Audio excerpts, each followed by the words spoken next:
Imagine you're in a war zone, sand in your boots, gunfire echoing in the distance, and your wife emails you divorce papers.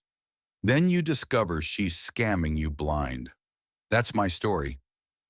I'm Nathan, and I fought back without ever raising my fist. Stick around. This tale of betrayal and silent revenge will leave you speechless. I'm Nathan, 42, Staff Sergeant with the 82nd Airborne. 15 years in the Army, I've led men through Iraq and Afghanistan, always keeping my cool under fire. But 4 months into my deployment in Kandahar, with the desert heat choking the air and the hum of drones overhead, my world imploded. In a cramped tent, the Wi-Fi flickering, I opened my email to find a PDF from my wife Becky, divorce papers. The subject line? Let's handle this like adults. 13 years of marriage, gone in a digital heartbeat. Can you imagine that kind of gut punch? The email was brutal, 3 lines that hit like shrapnel. Becky had filed for divorce, drained our joint bank account, and moved her boyfriend Jeremy into our Spokane home. My home, the one I'd painted fixed, made ours. My chest tightened, the tense canvas walls closing in. I read it 3 times, the words blurring, then slammed my laptop shut. The communal showers smelled of mildew, the lukewarm water doing nothing to ease the sting. I got dressed, headed to my shift, my M4 slung over my shoulder, and said nothing. That night in my bunk, the desert wind howling outside, I typed one word back. Understood. No fight, no pleading. Done. Wilson, my bunkmate, a lanky Texan always buried in a paperback, caught the shift in me. You good, man? He asked, peering over his book. Yeah, I muttered, staring at the bunk above. Just crap back home.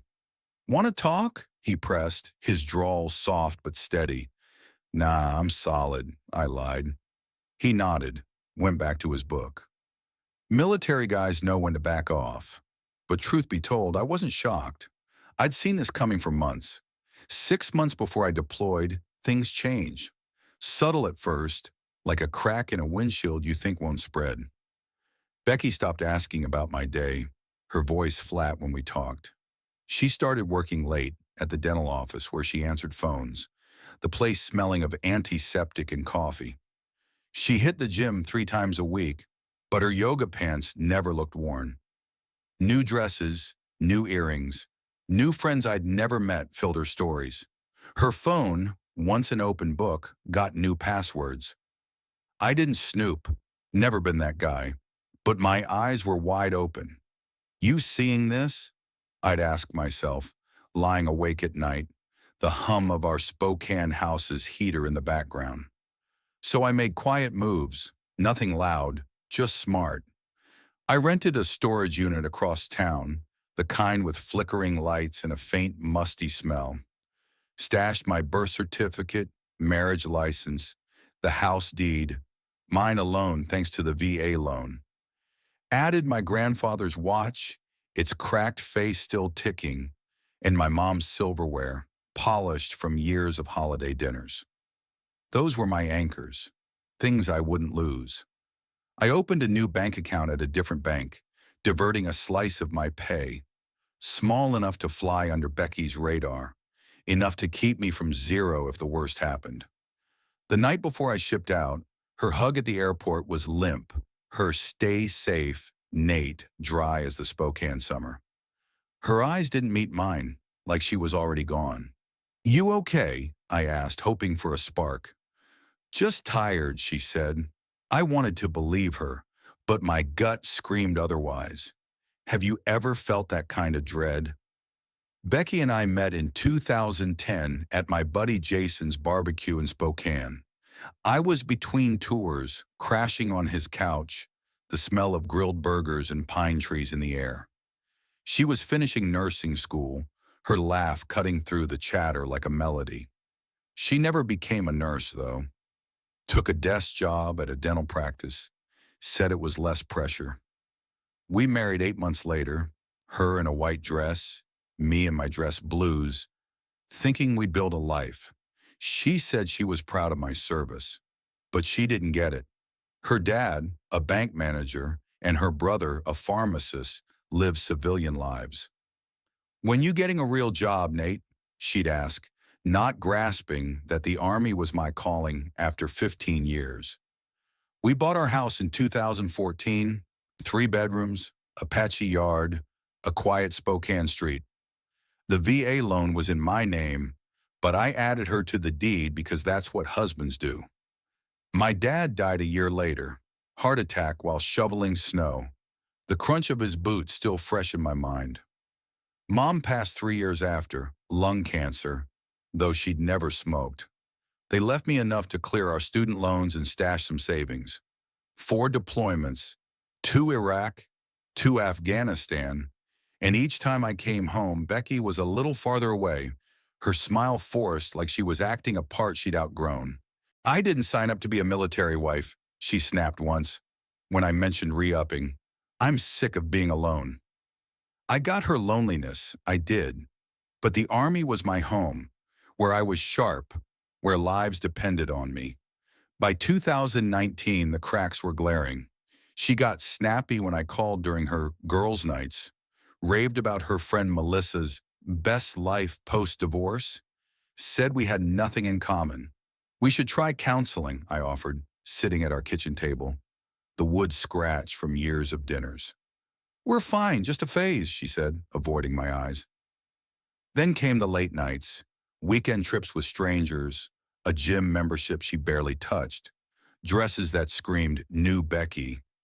I should have called her out, but my dad taught me to think first, act smart. So I watched, waited, my gut telling me a storm was brewing. 2 weeks after that email, I'm in the mess hall, the clatter of trays and chatter around me, when my phone buzzes. Bank notification, $88,500 withdrawn. Our joint account's down to $2,237. Our $47,000 savings gone, wired to an unknown account. My fork froze midair, my stomach churning like I'd been hit. That night in the base phone center, the hum of fluorescent lights overhead, I called the bank. Becky had been siphoning money for weeks, starting the day after I deployed. I hung up, staring at guys calling their families, their laughter a world away from my reality. Ever had your life unravel like that? Wilson found me in the hallway. "Alvarez said you look like hell at dinner. What's going on?" I trusted him. He'd saved my ass in Kandahar once. Becky emptied our accounts, moved her boyfriend into our house, sent divorce papers on patrol. I said, voice low. He didn't offer platitudes, just asked, "What's the plan, Nate?" "Not sure yet," I admitted. That night I couldn't sleep, the desert wind rattling the tent. I logged into our home security system. Becky forgot I could access it from anywhere. The footage showed a stranger's truck in my driveway, a guy walking my dog, drinking from my coffee mug, wearing my Seahawks hoodie. Becky was laughing in the kitchen I'd rebuilt, the smell of fresh paint still in my memory. My blood didn't boil. It froze, sharp and clear. I made a list. Call James, my Army buddy turned lawyer, check VA loan terms, request leave, review refinance docs Becky mentioned, secure my pension. This wasn't about feelings anymore. It was a mission. At 0500 I emailed James. "Need legal help, urgent, discreet." He called on a secure line. "Nate, what's she done?" he asked, voice steady. I laid it out, divorce, money, boyfriend. "We'll fix this," he said. By the end of that call, I had a plan. No shouting, no threats, just strategy. 2 months later, I'm back in Spokane, unannounced, checked into a motel smelling of stale coffee under a fake name. Met James at a diner outside town, the air thick with grease and cigarette smoke. "You look rough," he said, sliding into the booth. "Feel it," I replied. He handed me a folder, deed, loan docs, and a refinance application with my signature, but it wasn't mine. The middle initial was wrong, the strokes off. Becky had pulled $330,000 against our house, listing Jeremy, her boyfriend, with 2 DUIs and a 2019 fraud charge as co-applicant.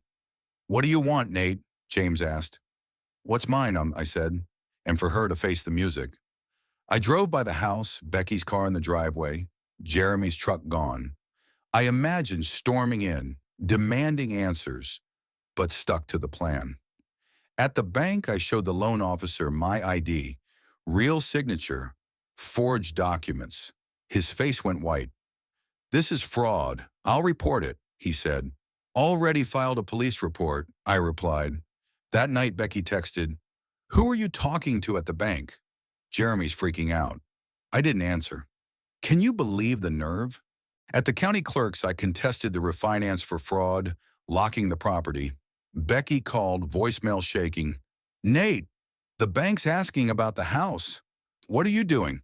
Let's talk like adults." That phrase again. I ignored it. James called. "Bank froze the funds. And Jeremy got pulled over driving your truck. Suspended license. Cops found stolen prescription pads from Becky's office." My jaw tightened. "This is bigger than I thought," I told him. Met the bank's fraud investigator, Thompson, a short guy with tired eyes and a coffee-stained tie. "Happens too often," he said, spreading papers across his desk. "Deployed spouse, other sees opportunity." He showed me transfers to a Daniel Spencer, not Jeremy. "Where's the money?" I asked. "Half's gone, $146,000, he said. "It's your house, your signature forged, so..." He turned his screen, multiple transfers to Spencer. "Who is he?" I asked. "Ask your lawyer," Thompson said. I called James. "Daniel Spencer," I said. "Dig." An hour later, "Real estate agent, quick cash sales." They were going to sell your house. The realization hit like a mortar round. "This wasn't just Becky leaving," I said. "It's a damn operation." "Maybe," James said. "Jeremy's got a pattern. Targets women during divorces or deployments. 3 cases so far. Houses sold cheap to Spencer's clients. Jeremy gets a cut." I sat on a park bench, the Spokane wind cold. "And Becky?" "Maybe a victim, maybe not," James said. I told him to call the FBI's Financial Crimes Unit. That night in my motel room, the AC rattling, I sipped a beer, wondering if Becky had played me our whole marriage or got suckered by Jeremy. My phone buzzed. "Becky, the bank's saying fraud. Jeremy's arrested for driving your truck. Call me." I texted, "Who's Daniel Spencer?" She replied, "No idea what you mean." I pushed, $146,000, house listing. Silence then. "Not what you think." I turned off my phone. Ever been lied to like that? James called next morning.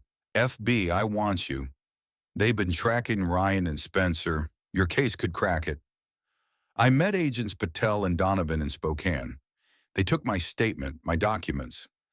"This shows conspiracy, not just one-offs," Patel said. "What about Becky?" I asked. "We're figuring out her role," Donovan said. "Did she mention financial stress? Selling the house?" "Said we were house poor, should downsize," I replied. "Started 6 months ago when she met Jeremy." They nodded, scribbling. "Don't confront her," Patel said. "We need this tight." "Understood," I said. I skipped Becky's Riverfront Park meetup, staked out the house with James. Becky left at 9:45 a.m. At 10:05, Spencer's car pulled up, real estate logo gleaming. Jeremy greeted him. My security cameras, Becky forgot about them, showed them in my living room. Spencer snapping photos. "List by week's end," Spencer said. "Buyers ready, cash, $420,000 on a $470,000 list." "The husband?" Jeremy asked. "Becky says he's trouble," Spencer smirked. "Military guys settle." I showed James the feed. "Got it all?" He nodded, recording. I sent it to Patel. Happening now. 30 minutes later, FBI vans swarmed. Agents cuffed Spencer and Jeremy, hauled out boxes. Becky pulled up, hands over her mouth. I watched calm from down the street. Jeremy and Spencer took plea deals, ratted each other out, exposed a 3-state scam hitting 11 military families. Becky claimed Jeremy tricked her, said she thought I was hiding money. Maybe true, maybe not. She repaid the stolen funds, gave up the house and my pension, admitted the forgery. I didn't press charges. Divorce finalized 6 months after that email. Clean break. Patel called. Jeremy got 8 years, Spencer 12. Your case helped other families recover.